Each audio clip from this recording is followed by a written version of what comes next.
Oke, selamat pagi semuanya. Pagi. Oke, bismillahirrahmanirrahim. Assalamualaikum warahmatullahi wabarakatuh. Waalaikumsalam warahmatullahi wabarakatuh. Gimana kabarnya? Sehat semuanya? Alhamdulillah. Oke, alhamdulillah ya. Oke, hari ini kita akan belajar bersama-sama. Namun sebelum belajar, mari kita membaca doa ya, agar kita lebih berkah ilmunya, lebih bermanfaat dan bermakna untuk kita semuanya. Silakan salah satu dari perwakilan kelas untuk memimpin doa. Marilah teman-teman, sebelum kita mengawali kegiatan hari ini, kita berdoa menurut keyakinan dan kepercayaan masing-masing. Berdoa mulai. Berdoa selesai. Oke, terima kasih. Oke, mari kita bersama-sama memastikan ya, memvalidasi presensi Anda semuanya. Oke, Satria Majid. Oke, terima kasih. Sevina Ramadhani. Oke, terima kasih. Mari kita mulai belajar bersama-sama. Namun sebelum kita belajar ya, untuk materi hari ini, kira-kira ada yang masih ingat materi minggu lalu? Saya, Pak. Materi minggu lalu adalah algoritma pemrograman. Oh, algoritma pemrograman. Bener ya? Nah, apa itu? Masih ingat kah algoritma pemrograman itu bagaimana? Algoritma pemrograman adalah urutan langkah logis yang terstruktur untuk menyelesaikan masalah atau mencapai tujuan tertentu dalam pemrograman komputer. Oke, tepuk tangan untuk Mas Sadang ya. Oke, terima kasih. Itu jawaban yang sangat bagus dari Mas Sadang ya. Dan itu sangat relevan dengan materi yang akan nanti kita pelajari bersama. Nah, kemudian materi yang akan kita bahas sekarang yaitu tentang pengolahan data ya, konsep dasar tentang basis data. Kemudian bagaimana kita menganalisis data. Oke, saya lanjutkan. Apa tujuan pembelajaran kita hari ini? Yang pertama, Mas Mbak ya. Yang pertama, kita menyadari pentingnya data dalam kehidupan sehari-hari. Jadi penting nggak data itu? Penting ya. Oke. Kemudian yang kedua, memahami konsep dasar basis data. Jadi Anda harus paham konsep dasarnya. Kemudian yang ketiga, mengenal jenis-jenis dan elemen dasar basis data. Oke, itu tujuan pembelajaran kita hari ini Mas Mbak. Kemudian ini sedikit pertanyaan yang nanti kita akan bahas. Pernahkah Anda kehilangan data penting Mas Mbak? Pernah nggak kira-kira? Pernah ya? Pernah foto gitu ya? Di HP Anda mungkin memfoto kemudian penuh, kemudian terhapus atau mungkin hilang dengan sendirinya karena sesuatu hal gitu ya? Pernah ya? Oke. Kemudian yang kedua, bagaimana jika data siswa di sekolah tiba-tiba hilang? Gitu. Bermasalah nggak kira-kira? Banget ya, masalah. Oke. Kemudian mungkin kalau di beberapa kasus itu mengapa toko online sangat menjaga data pelanggannya. Nah, itulah nanti hal-hal yang perlu kita diskusikan di materi analisis data ini Mas Mbak. Oke, selanjutnya ya. Dari pertanyaan-pertanyaan tadi ya, diskusi ya, kan di diskusi ringan ya. Data sangat penting dalam pengambilan keputusan pelayanan publik dan dunia kerja. Penting ya. Itu mewakili jawaban kita yang pertama tadi. Kemudian yang kedua, tanpa data yang rapi dan aman, banyak aktivitas menjadi terganggu. Jadi kalau datanya salah, tidak rapi, kira-kira ketika kita mengerjakan pekerjaan itu mudah nggak kira-kira? Pasti kesulitan ya. Makanya kita perlu merapikan data kita, mengamankan data kita, dan juga untuk mempermudah pekerjaan kita. Oke. Kemudian masuk ke materi, yaitu definisi basis data. Ya. Apa itu basis data? Adalah kumpulan data yang disusun secara sistematis ya, sehingga dapat diakses dan dikelola dengan mudah. Kemudian jenis-jenis basis data. Nah, berdasarkan konten itu terdiri dari teks ya. Anda pernah ya, data itu bisa berupa teks, bisa berupa gambar, bisa berupa apa lagi? Suara. Kemudian kalau berdasar strukturnya itu apa? Relasional, kemudian NoSQL ya. Kemudian berdasarkan lokasi ya, terpusat atau terdistribusi. Kemudian berdasarkan penggunaan operasional dan analitik. Kemudian elemen dasar basis data. Data atau nilai atau informasi yang disimpan. Kemudian tabel adalah wadah untuk menyimpan data. Ya, kemudian field adalah kolom dalam tabel. Kemudian record itu adalah baris datanya. Dan primary key itu penanda yang bersifat apa? unik. Kalau unik itu bagaimana? Tidak ada yang sama. Jadi harus berbeda untuk sebagai primary. Jadi primary tidak boleh sama ya gitu. Sama seperti kalau NIK Anda boleh sama nggak kira-kira?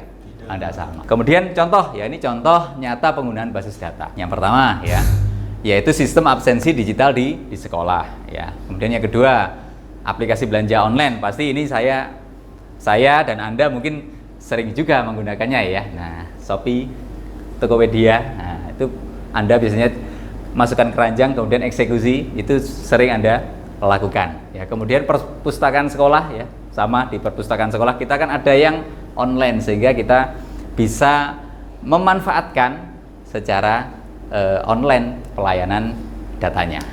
Kemudian selanjutnya sistem informasi rumah sakit ya. Kalau Anda pernah ke rumah sakit atau mendaftarkan atau biasanya kontrol, itu pasti ada registrasinya, kemudian ada urutan yang nanti Anda memproses sehingga mempermudah ketika Anda periksa ataupun kontrol di rumah sakit. Pernah dilakukan semua ya? Ini contoh nyata penggunaan basis data. Nah, ini video bagaimana Amazon itu menggunakan data ya. Nah, ini adalah contoh video big data, big business. Nah, kira-kira bagaimana Amazon itu menggunakan data.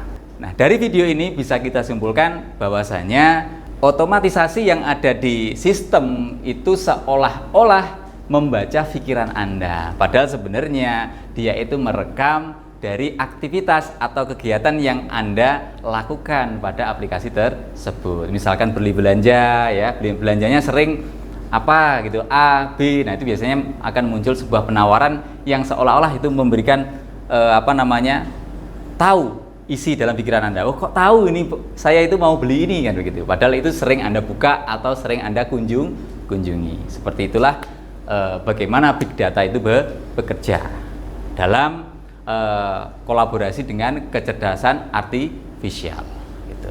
Kemudian selanjutnya, apa manfaat data bagi perusahaan gitu. Manfaat nggak kira-kira? Manfaat ya. Kemudian mengapa data perlu dilindungi? Perlu nggak kira-kira?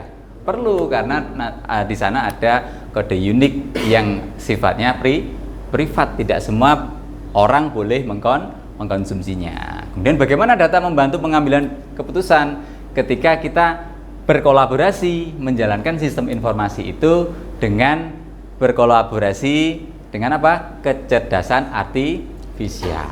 Kemudian sebagai penutup ya, data adalah aset penting di era digital ini Mas Mbak. Jadi sangat penting. Jadi makanya kita harus memahami data itu harus kita lindungi, tidak asal kita berikan ke semua orang. Tuh.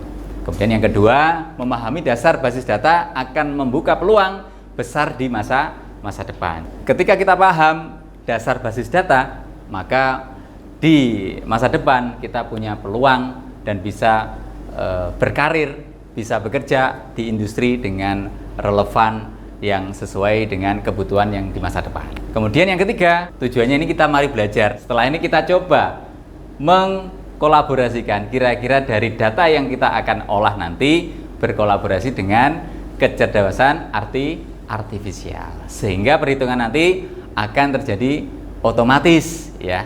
Bagaimana agar mempermudah pekerjaan kita.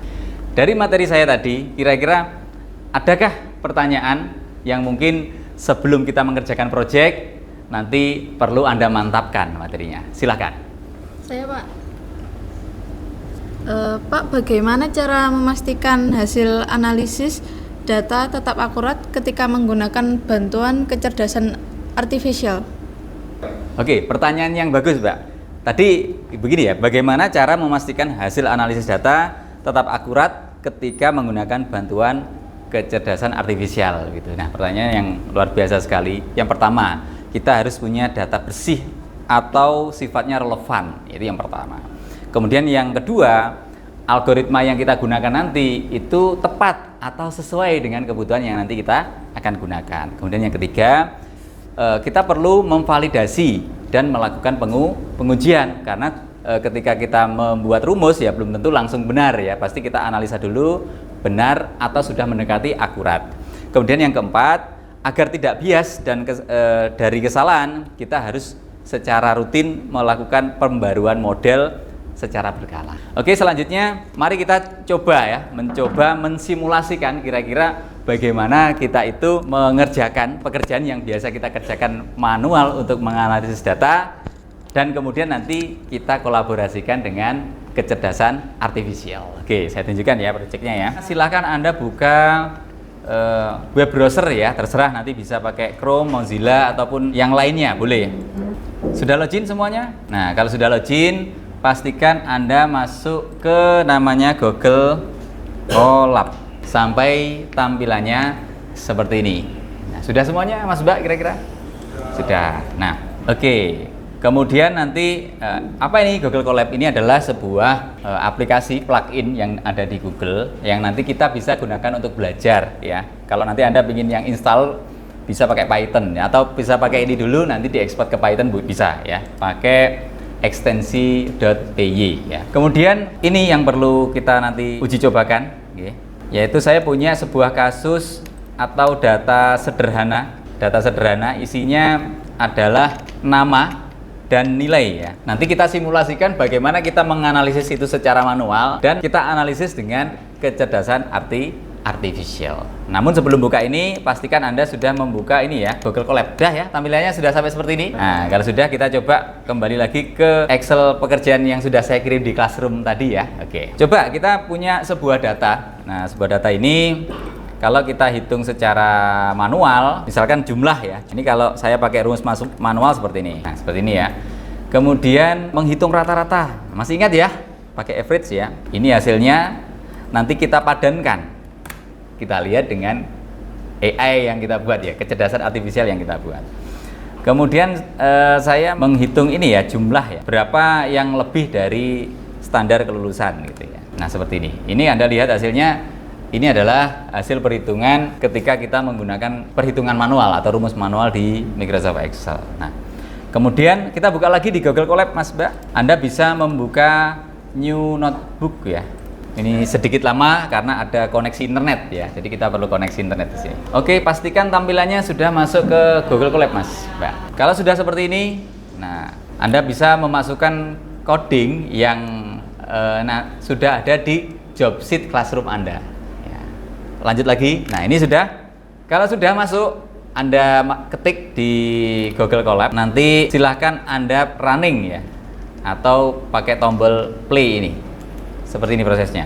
Bisa Anda play seperti ini. Nah, ini perlu proses ya, karena ada koneksi internet dan juga perlu pemrosesan ya. Perlu waktu untuk pemrosesan. Sampai tampilannya seperti ini. Nah, kita running hasil coding kita tadi. Sampai seperti ini hasilnya. Akan muncul sebuah tempat upload file ya, untuk Anda masukkan Excel atau studi kasus yang ada di project Anda di Classroom tadi. Kita coba ya, kita coba jalankan. Nah, sudah Anda lihat kira-kira hasilnya akurat dengan hasil yang tadi? Akurat ya. Jadi secara kecerdasan artifisial itu kita lihat, kita padankan dengan hasil perhitungan kita tadi. Nah, sama nggak kira-kira? Sama ya, sama. Dia menghitung dengan proses yang otomatis ketika kita memasukkan file kita. Nah, itulah manfaatnya ketika kita belajar dengan kecerdasan artifisial. Dan bahkan saya tambahkan juga bagaimana memunculkan mayoritas siswa sudah memahami materi dengan rumus bagaimana. Kalau lebih dari 50% maka akan muncul keterangan mayoritas siswa sudah memahami materi. Oke, sekarang tugas Anda dari project tadi, tugas Anda adalah ini yang pertama.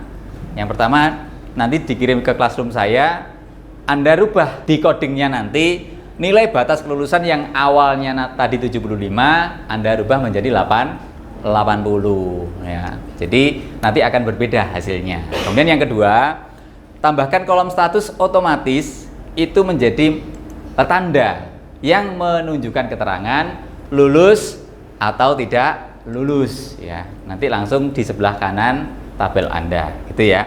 Kemudian yang ketiga, simpan data hasil pengolahan ke file Excel baru dengan nama ini ya, hasil pengolahan, berikan nama .xlx ya. Kemudian nanti jangan lupa Anda kirimkan di Classroom Anda. Kirimkan, nanti akan saya nilai dengan rubrik seperti ini. Apabila Anda menyelesaikan dengan sempurna, maka nilai Anda bisa mencapai 100%. Ya. Oke.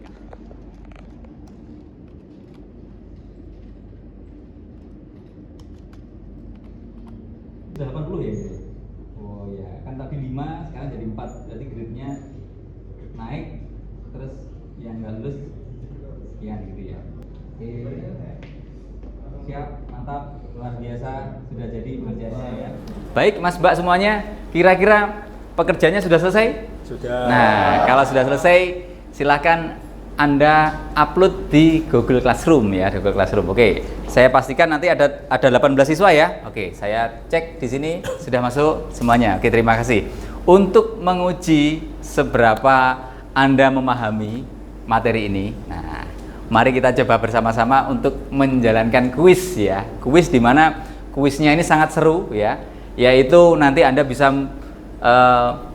menjawab cepat dan akurat sesuai materi yang kita diskusikan hari ini.